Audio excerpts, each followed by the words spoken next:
so they met there on the road. David had just said, "That sure was a waste, guarding everything this man had out in the wild so that nothing he had was lost, and now he rewards me with insults.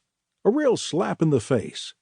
May God do his worst to me if Nabal and every cur in this misbegotten brood aren't dead meat by morning."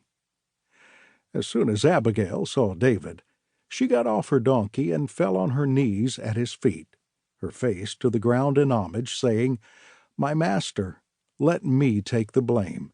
Let me speak to you. Listen to what I have to say. Don't dwell on what that brute Nabal did. He acts out the meaning of his name. Nabal, fool. Foolishness oozes from him. I wasn't there when the young men my master sent arrived. I didn't see them." And David said, "Blessed be God, the God of Israel. He sent you to meet me, and blessed be your good sense. Bless you for keeping me from murder and taking charge of looking out for me. A close call. As God lives, the God of Israel who kept me from hurting you, if you had not come as quickly as you did, stopping me in my tracks, by morning there would have been nothing left of Nabal but dead meat."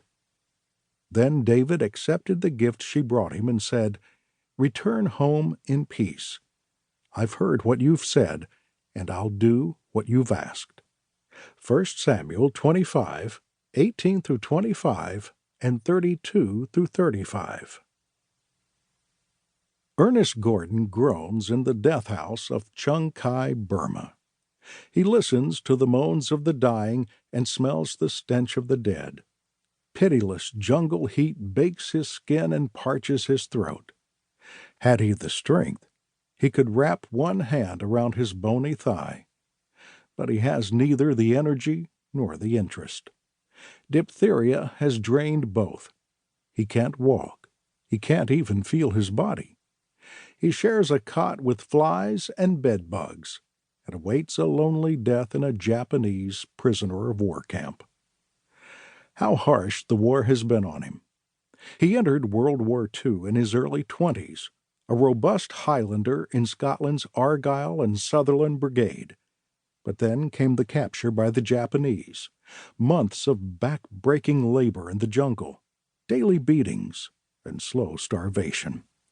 Scotland seems forever away.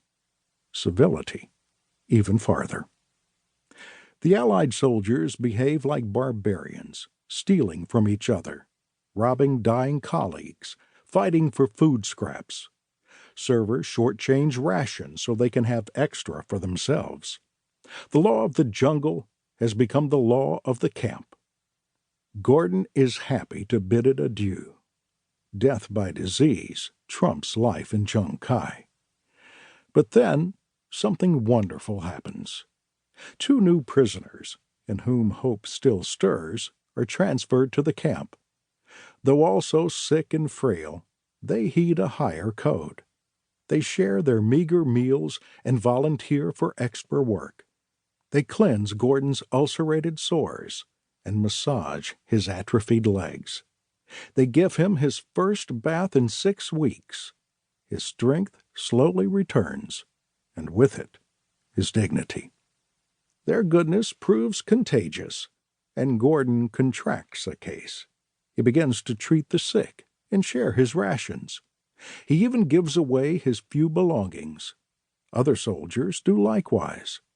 Over time, the tone of the camp softens and brightens. Sacrifice replaces selfishness. Soldiers hold worship services and Bible studies. 20 years later, when Gordon served as chaplain of Princeton University, he described the transformation with these words: "Death was still with us, no doubt about that, but we were slowly being freed from its destructive grip. Selfishness, hatred, and pride were all anti-life.